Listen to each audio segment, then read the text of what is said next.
आपके पास क्वेश्चन है जिसमें आपसे पूछ रहा है which of the following is more basic than aniline. A option दे रहा है para nitro aniline, B option दे रहा है बेंजाइल अमीन, तीसरा दे रहा है डाइफिनाइल अमीन और चौथा बोल रहा है डाई ट्राइफिनाइल अमीन।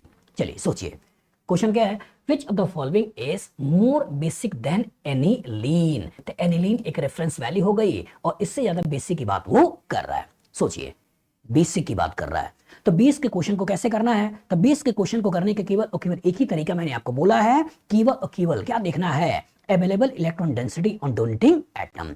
जितना ज्यादा से ज्यादा पैसा होगा मॉलिक्यूल का बेसिक कैरेक्टर उतना ही ज्यादा होगा। मतलब हमारा फोकस केवल और केवल किस में होना चाहिए, जब 20 का क्वेश्चन आए तो केवल और केवल पिक्चर होना चाहिए available electron density, available electron density on donating atom, कि जो डोनेटिंग एटम है उसका कितना ज्यादा से ज्यादा पैसा है, जितना ज्यादा पैसा उतना ज्यादा बेसिक कैरेक्टर। अब सोचिए, अब यहां पे इन्होंने दिया क्या है, नाम, और जब यहां पे नाम दिया है तो सबसे पहले स्ट्रक्चर बनाइए और स्ट्रक्चर बनाने के बाद देखिए उसमें कहां प्लस एम है, कहां माइनस एम है, कहां प्लस आई है, कहां माइनस आई है, कहां हाइपर कंजुगेशन है। तो पहले वाले केस में बोल रहा है पैरा नाइट्रो एनिलीन, तो पहले आप एनिलीन बना लो और पैरा नाइट्रो यहां पर NO2 लगा दो, बन गया पैरा नाइट्रो एनिलीन। दूसरा बोल रहा है बेंजाइल अमीन, जो बेंजाइल अमीन है तो इसका तो बेंजीन, इसके आगे CH2 और यहां हो गया NH2, बन गया बेंजाइल अमीन। तीसरा है डाइफिनाइल अमीन, तो डाइफिनाइल अमीन तो एक फिनाइल ये हो गया NH और दूसरा फिनाइल ये हो गया तो डाइफिनाइल अमीन। और चौथा कह रहा है ट्राइफिनाइल अमीन, तो ट्राइफिनाइल अमीन मतलब तीनों तरफ आप यहां पर फिनाइल ग्रुप लगा दो, ये हो गया आपका ट्राइफिनाइल अमीन, ये बन गया। अब बोला मोर बेसिक देन एनिलीन, तो इसका तुलना जिसके साथ करना है वो तुलना किससे करना है, ये तुलना करना है एनिलीन से। अब सोचिएगा एनिलीन, अब इसी का अवेलेबल इलेक्ट्रॉन डेंसिटी को आपको देखना होता है और इसी को अवेलेबल इलेक्ट्रॉन डेंसिटी को देखना होता है। अब एनालाइज करिए, A double bond B C के पास लोन पेयर, तो दैट मींस यहां पर फिनाइल का -M लगा है अलोंग विथ नाइट्रो का भी -M लगा है। यहां सोचिए कि यहां NH2 का लोन पेयर इस बेंजीन के साथ रेजोनेंस में नहीं है तो यहां फिनाइल का केवल -I लगा हुआ है। यहां आ जाओ तो यहां पे देखो तो A double bond B C के पास लोन पेयर, दैट मींस इस फिनाइल का -M है और इस फिनाइल का भी -M लगा हुआ है इस लोन पेयर के लिए। यहां जो तो यहां लोन पेयर इधर भी रेजोनेंस में है, इधर भी रेजोनेंस में, इधर भी रेजोनेंस में है, तो ये फिनाइल भी -M है, ये फिनाइल भी -M है, ये फिनाइल भी -M है और इधर आ जाओ तो यहां केवल एक ही फिनाइल है जो -M है। तो अगर मैं डिक्रीजिंग ऑर्डर में एसिडिक ये डिक्रीजिंग ऑर्डर बेसिक कैरेक्टर की बात करूं तो सबसे पहले कौन सा हो गया, सबसे पहले आपका बेंजाइल अमीन हो गया, बी हो गया। अब सोचो अब इसके बाद आपका ये भी एरोमेटिक अमीन, ये भी एरोमेटिक अमीन, ये भी एरोमेटिक अमीन, ये भी एरोमेटिक अमीन, लेकिन एक खींचने वाला या दो खींचने वाला या तीन खींचने वाला और यहाँ पे खींचने वाले के साथ साथ नाइट्रो लगा हुआ है, नाइट्रो ज्यादा खींचेगा, ठीक है। तो इसका मतलब इसके बाद जिसकी बात करोगे वो कौन सा हो गया, एनिलीन। एनिलीन एनिलीन के बाद किसका हो गया आपका डाइफिनाइल, तो डाइफिनाइल का कौन सा था, सी। उसके बाद कौन सा हो गया ट्राइफिनाइल, ट्राइफिनाइल कौन सा था, डी। और उसके बाद कौन सा हो गया पैरा नाइट्रो एनिलीन, कौन सा हो गया, ए। यही करना है। अब क्वेश्चन क्या पूछ रहा था, which of the following is more basic than aniline, more basic than aniline, तो आंसर कौन सा है, मोर बेसिक देन एनिलीन, वो कौन सा है, बेंजाइल अमीन। तो कॉन्सेप्ट एकदम क्लियर रखिएगा बेटा, कॉन्सेप्ट एकदम क्लियर रखिएगा कि जितना ज्यादा पैसा होगा उतना ज्यादा बेसिक कैरेक्टर होगा। जनरल ऑर्डर भी प्रॉपर क्लियर रखिएगा कि सबसे पहले हम जिसकी बात करेंगे वो बात किसकी करेंगे, हम बात करेंगे गुआनिडीन। गुआनिडीन के बाद किसकी करेंगे, गुआनिडीन के बाद जिसकी बात करेंगे वो होगा एमिडीन। एमिडीन के बाद एलिफेटिक अमीन, एलिफेटिक अमीन के बाद एरोमेटिक अमीन, एरोमेटिक अमीन के बाद अमाइड, एरोमेटिक अमीन के बाद किसकी, अमाइड। और अमाइड के बाद कौन सा हो गया, सल्फोनामाइड। यही तो ऑर्डर है। तो इसका ये क्वेश्चन कहां से आया, एरोमेटिक अमीन, ये क्वेश्चन कहां से आया, एलिफेटिक अमीन, ये क्वेश्चन कहां से आया, एरोमेटिक अमीन, ये क्वेश्चन कहां से आया, एरोमेटिक अमीन, ये क्वेश्चन कहां से आया, एरोमेटिक अमीन। तो एरोमेटिक अमीन का बेसिक कैरेक्टर एलिफेटिक अमीन के साथ जो तुलना करें तो एलिफेटिक अमीन का बेसिक कैरेक्टर ज्यादा होता है, एरोमेटिक अमीन का बेसिक कैरेक्टर कम होता है। तो अगर आपको ये ऑर्डर प्रॉपर्टी के साथ आता है तो बहुत सारे क्वेश्चन तो इसी को बेस्ड होते हैं। अब सही तरीके से क्वेश्चन को लगा लोगे, बताओ फ्यूचर में इस तरह का क्वेश्चन आएगा, लगा लोगे, गुड। आपका क्वेश्चन है arrange the following in increasing order basic strength. एक दे रखा CH3NH2 पहला है, CH3 ट्वाइस NH दूसरा है, CH3 थ्राइस N तीसरा है और यहाँ C6H5CH2NH2 चौथा है। चलिए और इसी को इधर उधर करके आंसर पूछा है। तो क्वेश्चन क्या है, arrange the following in increasing order basic strength. The basic strength का ऑर्डर बताना है। तो जब भी कभी बेस का क्वेश्चन आए, तो हम आपसे बार बार कहते हैं एक ही चीज के ऊपर आपको फोकस करना है। किस पे फोकस करना है? आपको फोकस करना है available electron density on donating atom. जो डोनेटिंग एटम है उसी पर्टिकुलर डोनेटिंग एटम पे अवेलेबल इलेक्ट्रॉन डेंसिटी देखना है। तो पहला जो बोल रहा है वो पहला क्या बोल रहा है? CH3NH2। दूसरा क्या है? CH3 दो बार है, और फिर NH। तीसरा क्या है? CH3 तीन बार है, फिर आपके पास N। और चौथा क्या है? C6H5 मतलब फिनाइल, और उसके आगे बोल रहा है CH2 और बाद में हो रहा है NH2। इन्हीं को देखना है और आंसर बताना है। चलिए एनालाइज करिए, अब इफेक्ट पहचानिए। यहां पे CH3 क्या काम कर रहा है? 1+I से डोनेशन। यहां दो CH3 दैट मीन्स दो प्लस I से डोनेशन। यहां आपका 3 CH3 3 प्लस I से डोनेशन। और यहाँ क्या है? फिनाइल का आपका -I जो इसका पैसा खींचा जा रहा है। तो 3 केसेस ऐसे हैं जिसमें पैसा आ रहा है और चौथा केस ऐसा है जिसमें -I से पैसा जा रहा है। दैट मींस इनका बेसिक कैरेक्टर ज्यादा होगा, इसका बेसिक कैरेक्टर कम होगा। तो चौथे का बेसिक कैरेक्टर सबसे कम होगा। तो चौथे का बेसिक कैरेक्टर सबसे कम कहां दिखाई दे रहा है? तो चौथे का बेसिक कैरेक्टर सबसे कम आपको यही दिखाई दे रहा है। चौथा इज लेस देन, यहाँ चौथा इज मोर देन बोल रहा है, ये चौथा इज लेस देन बोल रहा है। ठीक है, और आपका यहाँ देखा जाए तो यहाँ पहला दूसरा बराबर बोल रहा है, चौथा इज लेस देन। तो जब चौथा इज लेस देन सबसे कम, यहाँ आपका पहला is less than, that means ये आपका हट गया। और सोचिए, अब ये तो पता चल गया कि चौथा सबसे लास्ट में है। अब कहानी में कौन सा हो गया? मिथाइल एक तरफ, मिथाइल दो तरफ, मिथाइल तीन तरफ। अब सोचिए क्या सबसे ज्यादा ये होगा, फिर ये होगा, ऐसा लगता है। जब गैसियस फेज होगा तब तो ठीक है कि पहले टर्सरी फिर सेकेंडरी फिर प्राइमरी, लेकिन जो एक्वस फेज होता है या कुछ भी मेंशन नहीं है तो वाटर को एज ए सॉल्वेंट लेकर चलते हैं। और जो एक्वस फेज होता है या अगर कुछ भी लिखा ना हो तो जनरलाइज कर लेते कि पानी ही है, और उस केस में हमको ऑर्डर याद क्या रखना है? सेकेंडरी फिर प्राइमरी फिर उसके बाद टर्सरी। तो सेकेंडरी का बेसिक कैरेक्टर ज्यादा, फिर प्राइमरी का, फिर टर्सरी का। गैसियस फेज की बात करें बेटा, ये स्पेसिफिक गैसियस फेज होता तो उस केस में आपको याद रखना था नॉर्मल पिक्चर था, टर्सरी फिर सेकेंडरी फिर प्राइमरी। लेकिन कुछ भी मेंशन ना हो, इंफॉर्मेशन याद रखना है, सॉल्वेशन का इफेक्ट यहाँ पे आता है, इसलिए पहले सेकेंडरी फिर प्राइमरी फिर टर्सरी। तो सेकेंडरी मतलब सेकेंड का बेसिक कैरेक्टर सबसे ज्यादा होगा। तो यहां बोल रहा है फोर्थ का सबसे ज्यादा होगा, हटा दो, फोर्थ का कम होगा और सेकंड का सबसे ज्यादा होगा। ठीक है, सेकंड के बाद आपका प्राइमरी मतलब पहला, ठीक है, उसका टर्सरी, ठीक है, और चौथा सबसे कम, यही हमारा आंसर है। इधर आ जाओ, तो बोल रहा पहला इज लेस देन दूसरा, फिर बोल रहा तीसरा, जबकि होना चाहिए था दूसरा पहला सबसे ज्यादा, फिर पहला फिर तीसरा।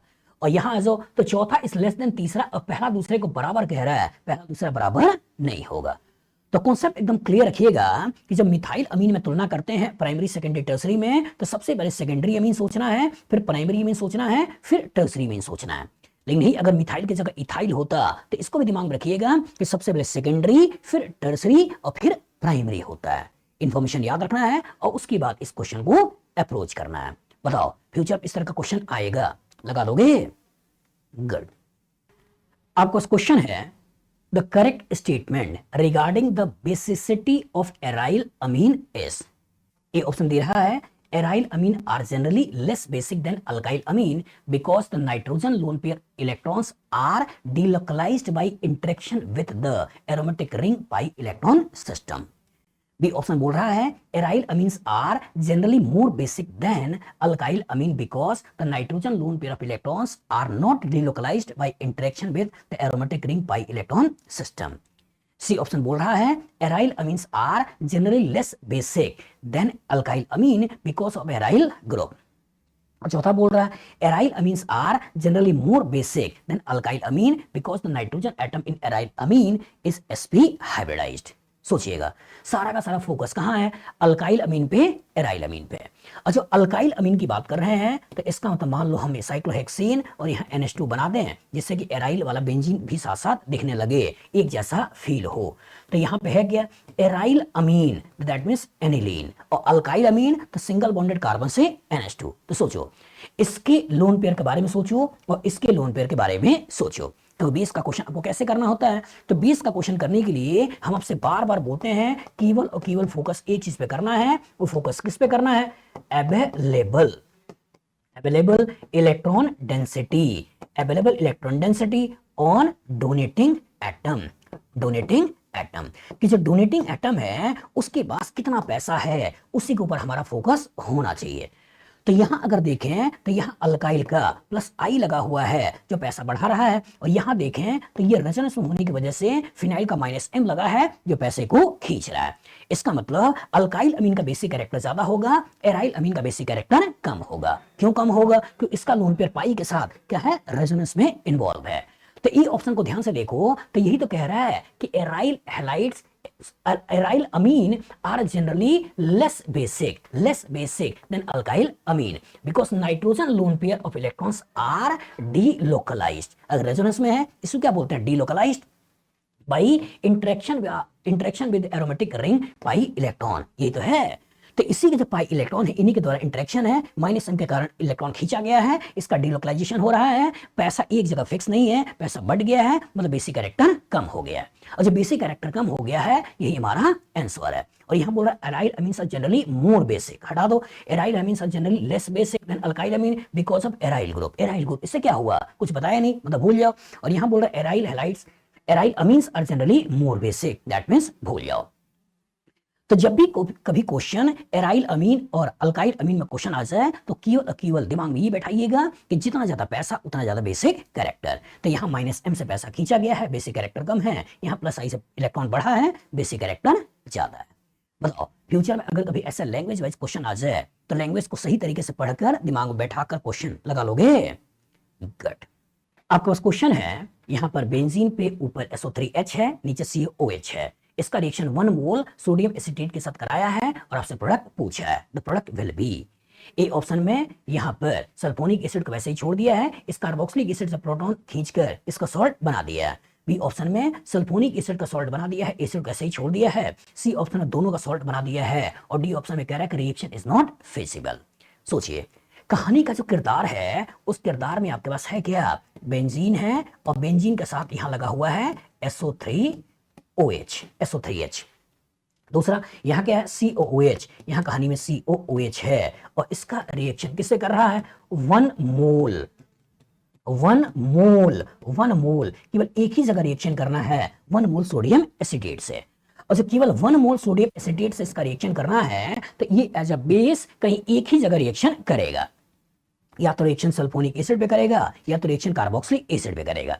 तो जिसका एसिडिक कैरेक्टर ज्यादा होगा बेस वहीं पर रिएक्शन करेगा, और जिसका एसिडिक कैरेक्टर कम होगा बेस वहां पर रिएक्शन नहीं करेगा, क्योंकि एक ही मोल को यूज करना है।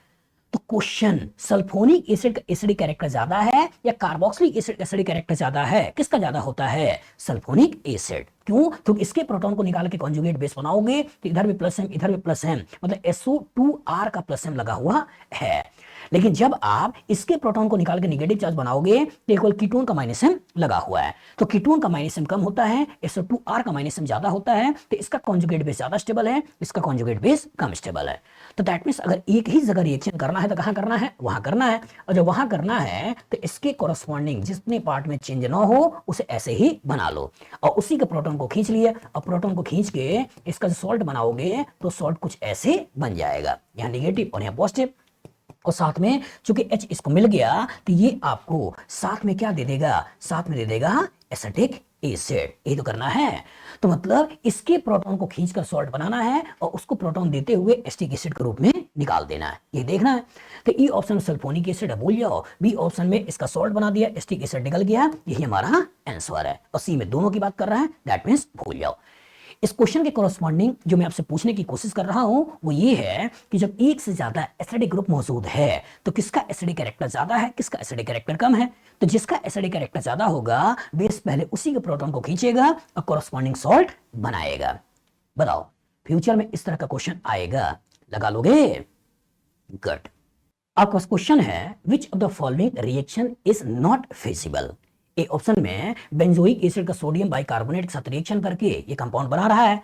बी ऑप्शन में बेंजीन सल्फोनिक एसिड का सोडियम बाइकार्बोनेट के साथ रिएक्शन करके ये कंपाउंड बना रहा है। सी ऑप्शन में फिनॉल का सोडियम बाइकार्बोनेट के साथ रिएक्शन करके ये कंपाउंड बना रहा है। और डी ऑप्शन में बेंजोइक एसिड और पैरा नाइट्रोफिनॉक्साइड का रिएक्शन करके ये बना रहा है। सोचिए क्वेश्चन क्या है, which of the following reaction is not feasible. कौन सा रिएक्शन फिजिबल नहीं है? सोचिए कौन सा फिजिबल नहीं है। अगर कोई रिएक्शन होगा तो रिएक्शन होगा क्या? एक होगा सबस्ट्रेट, इसी सबस्ट्रेट पे कोई ना कोई रिएजेंट अटैक करेगा और रिएजेंट अटैक करके कहीं ना कहीं कोई प्रोडक्ट बनता है, ये तो होता है। अगर प्रोडक्ट की स्टेबिलिटी ज्यादा है, रिएक्टेंट की स्टेबिलिटी कम है तो रिएक्शन आगे बढ़ जाएगा। लेकिन अगर रिएक्टेंट की स्टेबिलिटी ज्यादा है, प्रोडक्ट की स्टेबिलिटी कम है तो रिएक्शन पीछे रहेगा। मतलब यहाँ जो नेगेटिव चार्जेस हैं, इसी नेगेटिव चार्जेस की स्टेबिलिटी कंपेयर करनी है। तो अगर पूछ रहा है नॉट फिजिबल, नॉट फिजिबल, तो इसका रिएक्शन आगे नहीं बढ़ना चाहिए। मतलब ये जो नेगेटिव चार्ज होना चाहिए सबस्ट्रेट का, ये आपका कैसा होना चाहिए? ये होना चाहिए मोर स्टेबल, मोर स्टेबल। और जो प्रोडक्ट का नेगेटिव चार्ज होना चाहिए, ये कैसा होना चाहिए? ये आपका होना चाहिए लेस स्टेबल। तो अगर लेस स्टेबल है तो रिएक्शन आगे नहीं जाएगा, रिएक्शन पीछे जाएगा, और जब पीछे जाएगा तो रिएक्शन नॉट फिजिबल। सोचिएगा यहां पर सोडियम बाइकार्बोनेट, और अगर सोडियम बाइकार्बोनेट को खोल दें तो ये कुछ ऐसे दिखता है। तो यहाँ का नेगेटिव चार्ज एसिड के -m के कारण स्टेबल हो रहा है। और जब यहाँ पे आ जाओ तो यहाँ पे जो नेगेटिव चार्ज बना रहे हो, यहाँ का नेगेटिव चार्ज अगर आप ध्यान से देखो तो यहाँ का नेगेटिव चार्ज कीटोन के -m के कारण स्टेबल हो रहा है। और कीटोन का -m ज्यादा होता है, एसिड का -m कम होता है, तो रिएक्शन आगे बढ़ जाएगा, रिएक्शन आगे बढ़ जाएगा, मतलब रिएक्शन फिजिबल है। दूसरे को देखो तो यहाँ पर अगेन जो सोडियम बाइकार्बोनेट को खोलोगे तो इसका O- एसिड का -m के कारण स्टेबल हो रहा है। लेकिन इधर जो नेगेटिव चार्ज को बनाओगे तो इसका जो नेगेटिव चार्ज आपको कुछ ऐसा मिलता है, ऐसा मिलता है। और ये नेगेटिव चार्ज SO2R के -m के कारण स्टेबल हो रहा है। और इसका -m ज्यादा, इसका -m कम, रिएक्शन आगे बढ़ जाएगा, मतलब फिजिबल है। लेकिन जब इसको देखते हो और यहां जब आप सोडियम बाइकार्बोनेट का स्ट्रक्चर बनाते हो तो यहाँ की कहानी में ये जो नेगेटिव चार्ज है, यहाँ एसिड का स्ट्रॉन्ग -m लगा हुआ है। लेकिन यहाँ जो नेगेटिव चार्ज बनाते हो, यहाँ कार्बन कार्बन डबल बॉन्ड का वीक -m लगा हुआ है। तो दैट मींस ये कम स्टेबल है, ये ज्यादा स्टेबल है। और जब ये कम स्टेबल है, ये ज्यादा स्टेबल है, तो रिएक्शन आगे नहीं बढ़ेगा। और जो रिएक्शन आगे नहीं बढ़ेगा, यही हमारा नॉट फिजिबल रिएक्शन है। इसलिए आपसे बोला जाता है कि जिस मॉलिक्यूल का एसिडिक कैरेक्टर कार्बोक्सिलिक एसिड के बराबर या उससे ज्यादा होता है, जब इसका रिएक्शन सोडियम बाइकार्बोनेट से कराते हैं तो वो कार्बन डाइऑक्साइड गैस को निकालता है। क्यों? क्योंकि इससे बनने वाला प्रोडक्ट की स्टेबिलिटी बढ़ जाती है, इधर स्टेबिलिटी कम होती है। लेकिन जिसका एसिडिक कैरेक्टर कार्बोक्सिलिक एसिड का बराबर या उससे ज्यादा ना हो तो वो सोडियम बाइकार्बोनेट के साथ कार्बन डाइऑक्साइड को बाहर नहीं निकालता है। तो फिनॉल का एसिडिक कैरेक्टर कम है, ये कार्बन डाइऑक्साइड को बाहर नहीं निकालेगा। लेकिन कार्बोक्सिलिक एसिड का, बेंजोइक एसिड का, सल्फोनिक एसिड का एसिडिक कैरेक्टर ज्यादा होता है। यहाँ अगर ध्यान से देखो तो यहाँ पर O-, यहाँ फिनाइल का -m और यहाँ NO2 का -m। लेकिन शुरुआत क्या है? Carbon carbon double bond, carbon carbon double bond, वो तो पैरा नाइट्रोफिनॉल से आया है। तो carbon carbon double bond -m है। लेकिन यहाँ देखो तो यहाँ कहानी के अंदर बेंजीन है और यहाँ आपका CO है, ये O- है। यहाँ O- को ये कीटोन का -m है जो कि स्टेबल बना रहा है। और जब कीटोन का -m जो स्टेबल बना रहा है तो इसका स्टेबिलिटी बढ़ रही है, प्रोडक्ट की स्टेबिलिटी बढ़ी है, रिएक्टेंट की स्टेबिलिटी कम है, रिएक्शन आगे बढ़ जाएगा। तो कॉन्सेप्ट अच्छी तरह दिमाग बैठा देना है बेटा कि जिस मॉलिक्यूल का एसिडिक कैरेक्टर कार्बोक्सिलिक एसिड का बराबर या उससे ज्यादा होता है, वो सोडियम बाइकार्बोनेट के साथ रिएक्शन करने से कार्बन डाइऑक्साइड निकालता है। लेकिन जिसका एसिडिक कैरेक्टर इससे कम होगा, वो आपका कार्बन डाइऑक्साइड बाहर नहीं निकालता है। और दूसरा जो इंपॉर्टेंट है कि कभी रिएक्शन होगा तो सबस्ट्रेट रिएजेंट रिएक्शन करके प्रोडक्ट बनाएगा। तो अगर प्रोडक्ट का नेगेटिव चार्ज ज्यादा स्टेबल है तो रिएक्शन आगे बढ़ाओ, और रिएक्टेंट का नेगेटिव चार्ज ज्यादा स्टेबल है तो रिएक्शन पीछे ले जाओ। बताओ फ्यूचर में इस तरह का क्वेश्चन आएगा, लगा लोगे? गुड। आपके पास क्वेश्चन है, एक मॉलिक्यूल लिखा है और पूछा है is mixed with NaOH solution, acid base reaction occur and OH- snatches proton from organic molecule, which carbon will lose proton easily. चलिए सोचिएगा, आपके पास एक मॉलिक्यूल है, इस मॉलिक्यूल को एक बार मैं फिर से बना दूं। यहाँ C डबल बॉन्ड O लगा है, यहाँ भी C डबल बॉन्ड O लगा है। यहाँ आपको बोल रहा है CH3 है, यहाँ लगा हुआ है H। सोचिए, इसको बोल रहा है S वाला हाइड्रोजन है, यहां लगा हुआ है H, इसको बोल रहा है P वाला हाइड्रोजन है, यहां लगा हुआ है H, इसको बोल रहा है Q वाला हाइड्रोजन है। सोचिए, अब कह रहा है कि इस मिक्स्ड विद NaOH, इस मिक्स्ड विद NaOH मतलब बेस के द्वारा इसका रिएक्शन हो रहा है, एसिड बेस रिएक्शन होगा। अगर OH आयन OH माइनस नेचेस प्रोटॉन किसके प्रोटॉन को खींचेगा? क्या वो इस प्रोटॉन को खींचेगा, क्या वो इस प्रोटॉन को खींचेगा, क्या वो इस प्रोटॉन को खींचेगा? ठीक है, प्रोटॉन इजीली किसको इजीली खींचेगा? चले, मोस्ट रेडिली मतलब कौन आसानी से बेस किस हाइड्रोजन को ज्यादा आसानी से स्नैच कर पाएगा, खींच पाएगा, यही इस क्वेश्चन पूछा गया है। तो किस हाइड्रोजन को आसानी से खींच पाएगा? कि इसको आसानी से खींच पाएगा, कि इसको आसानी से खींच पाएगा, ये इसको आसानी से खींच पाएगा? वही बोल रहा है कि P मतलब इसको खींचेगा, Q मतलब इसको खींचेगा, R मतलब इसको खींचेगा। R कौन सा है? ये वाला, यहाँ वाला, ये R इस R को खींचेगा, या S मतलब इसको खींचेगा। सोचिए कॉन्सेप्ट क्या होगा?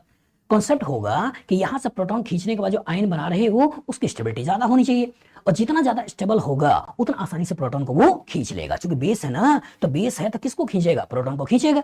अब सोचो, अगर इस प्रोटॉन को खींच कर नेगेटिव चार्ज बनाता हूं तो A double bond B C minus resonance, A double bond B C minus resonance, दो तरफ से कीटोन का माइनस मिल रहा है।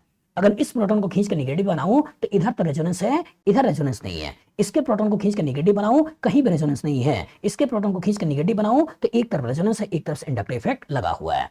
तो ज्यादा स्टेबिलिटी कहां है? ज्यादा स्टेबिलिटी यहीं तो है, तो बेस इसी प्रोटॉन को खींचेगा। और जब इसी प्रोटॉन को खींचेगा, और अगर कभी मान लो प्रोडक्ट बनाना पड़ जाए, तो जो प्रोडक्ट बनाओगे वो प्रोडक्ट ऐसे ही तो बनाओगे, ऐसे ही तो बनाओगे। ये प्रोडक्ट हमारा बन गया। और अच्छा दिखाना चाहते हो तो इसके रेजोनेंस की स्टेबिलिटी दिखा देना, और रेजोनेंस की स्टेबिलिटी करके O के पास इलेक्ट्रॉन पहुंचा देना। मतलब इंपॉर्टेंट ये है बेटा कि घुमा फिरा के आपको एसिड का क्वेश्चन पूछ रहा है, अलग तरीके से एसिड का क्वेश्चन पूछ रहा है कि इसका एसिडिक कैरेक्टर ज्यादा है, इसका एसिडिक कैरेक्टर ज्यादा है, इसका एसिडिक कैरेक्टर ज्यादा है, या इसका एसिडिक कैरेक्टर ज्यादा है। जिसका एसिडिक कैरेक्टर ज्यादा होगा बेस उसके प्रोटॉन को ज्यादा आसानी से खींच लेगा। तो जो हमारा आंसर निकल गया वो आंसर कौन सा निकल गया? P। तो P जो है आंसर कौन सा है? A। तो कॉन्सेप्ट एकदम क्लियर होना चाहिए कि कभी लैंग्वेज में अगर क्वेश्चन बना के दे तो भी परेशान मत होइएगा, कभी कभी कुछ टर्म्स यूज करके दे तो भी परेशान मत होइएगा। 2 बार 3 बार क्वेश्चन को पढ़िएगा, उससे चीजें क्लियर हो जाती हैं। बताओ, फ्यूचर में इस तरह का क्वेश्चन आएगा, लगा लोगे? गुड। आपके पास क्वेश्चन है, select the decreasing order of relative basic strength of labelled nitrogen atom. Labelled nitrogen atom यहां पे बोल रहा है कि ये नाइट्रोजन फर्स्ट है, ये नाइट्रोजन सेकंड है, ये नाइट्रोजन थर्ड है, और ये नाइट्रोजन फोर्थ है, और इसी का बेसिक कैरेक्टर आपसे पूछा है। एनालाइज करिए। सेलेक्ट द डिक्रीजिंग ऑर्डर, किसमें देखना है? डिक्रीजिंग ऑर्डर में। तो select the decreasing order of relative basic strength, किसको करना है? Basic strength of labelled nitrogen atom. तो जब बेसिक स्ट्रेंथ का क्वेश्चन होगा तो हम आपसे बार बार बोलते हैं कि जब बेस का क्वेश्चन करना है तो केवल फोकस कहां करना है? फोकस करना है available electron density, available electron density on donating atom. कि जो डोनेटिंग एटम है उस डोनेटिंग एटम को कितना ज्यादा पैसा है, जितना ज्यादा पैसा उतना ज्यादा बेसिक। अब एनालाइज करो, यहां पे इस नाइट्रोजन को देखो तो A double bond B C के पास लोन पेयर, और जब A डबल बॉन्ड सी के पास लोन पेयर है तो प्लस M से इसको पैसा दे रहा है। मतलब यहाँ पे क्या है? इसका प्लस M लगा है, इसका प्लस I लगा है, यहाँ पैसा बढ़ा रहा है। केस कौन सा है? अगर आप ध्यान से देखो तो एमिडीन ही तो है, तो एक क्वेश्चन एमिडीन का है। इसको ध्यान से देखो, यहाँ कार्बन कार्बन डबल बॉन्ड, इसमें नाइट्रोजन का पास लोन पेयर, ये किसका है? ये आपका एरोमेटिक अमीन का है, ये एरोमेटिक अमीन का है। इसकी जब बात करें किसका है? ये आपका एमिडीन का है, एमिडीन का है। इसको अगर ध्यान से देखो तो A डबल बॉन्ड सी के पास लोन पेयर, ये जो केस है ये भी कौन सा है? ये केस भी आपका एरोमेटिक अमीन का है, एरोमेटिक अमीन का है, एरोमेटिक अमीन।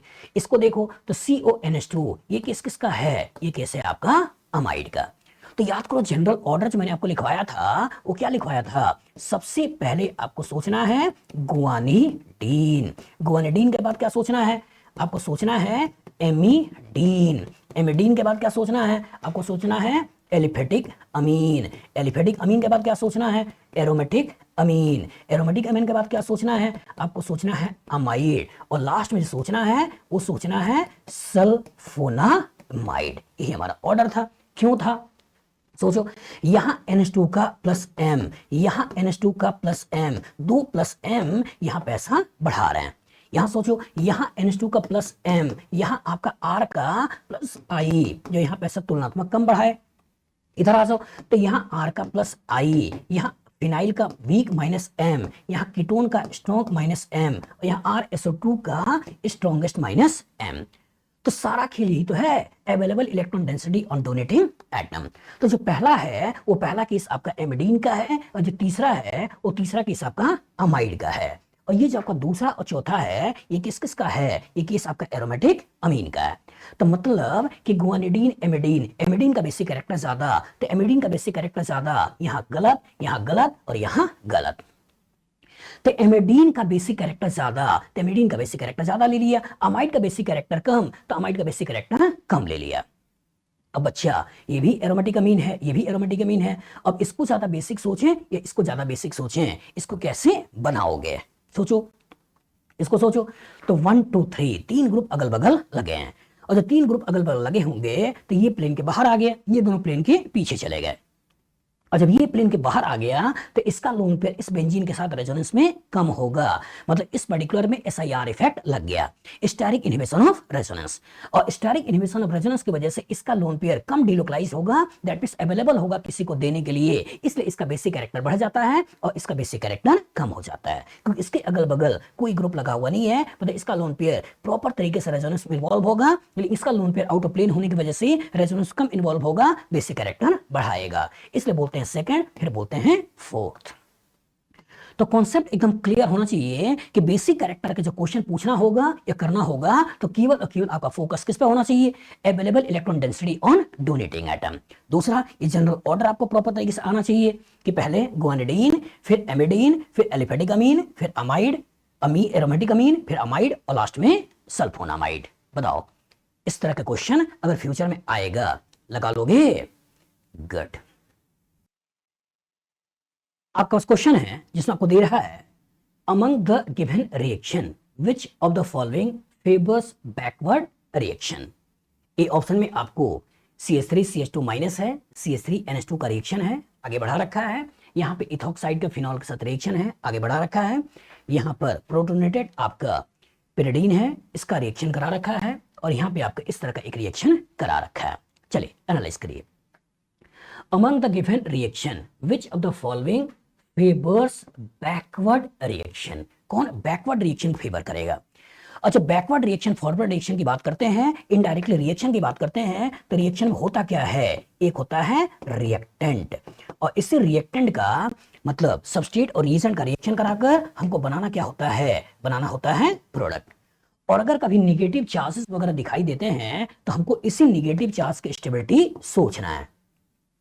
अगर यहाँ का निगेटिव ज्यादा स्टेबल है, यहाँ का निगेटिव कम स्टेबल है, तो रिएक्शन आगे बढ़ा देना है।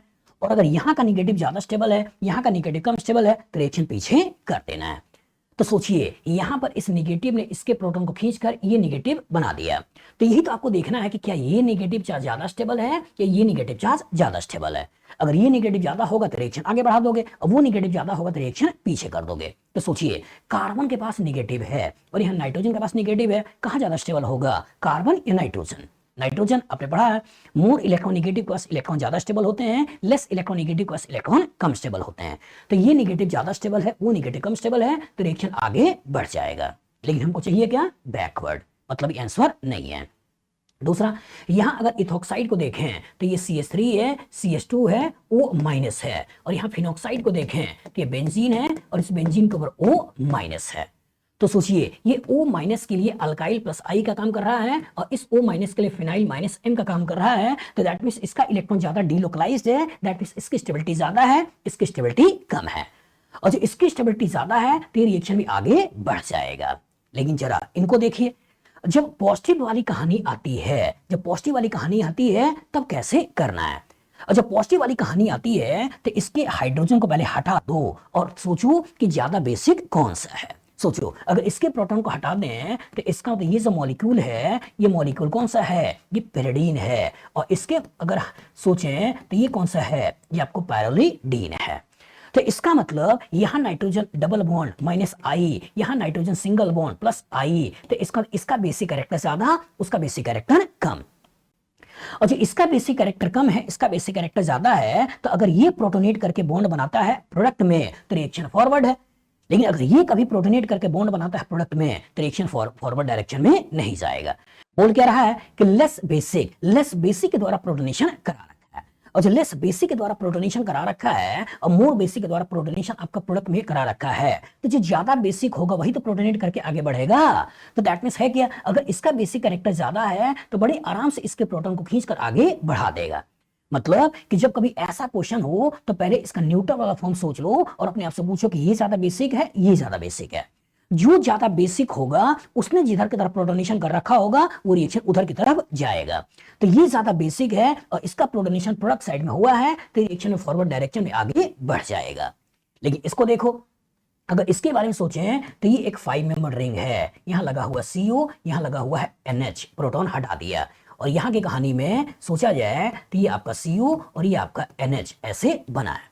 तो सोचिए इसके लोन पेयर के लिए कीटोन माइनस I का काम कर रहा है और इसके लोन पेयर के लिए आपका कीटोन माइनस M का काम कर रहा है। तो दैट मींस ये अमाइड है और ये आपका अमीन है, और अमीन का बेसिक कैरेक्टर ज्यादा होता है, अमाइड का बेसिक कैरेक्टर कम होता है। तो ये जिधर प्रोटोनेशन किया होगा उधर की तरफ रिएक्शन हो जाएगा। तो ये जिधर प्रोटोनेशन किया होगा तो इधर प्रोटोनेशन किया है, दैट मींस रिएक्शन इधर की तरफ आगे बढ़ेगा, यही आपका बैकवर्ड डायरेक्शन में जाएगा, यही हमारा आंसर है।